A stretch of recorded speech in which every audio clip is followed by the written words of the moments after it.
So ito yung rule of thumb ko patungkol sa pagpili ng running shoes.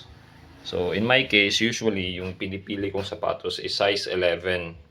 Yan yung sinasabi ko sa mga videos ko, size 11 tong suot ko suot ngayon. Ito yung X-Step na 2005.0 Pro version. Pero yung paa ko is size 10.2. Hindi siya exactly 10. So, meron akong allowance. Usually, pinipili ko is 10.5 o kaya 11 na size. So, ang rule of thumb ko is ito.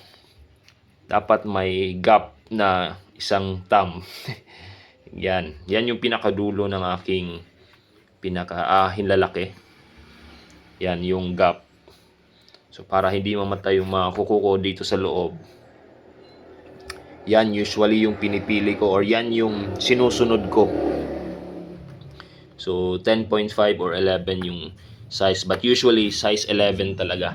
So I hope nakatulong yung ganung idea sa mga namimili din dyan ng mga sapatos nyo or bibilhin yung running shoes.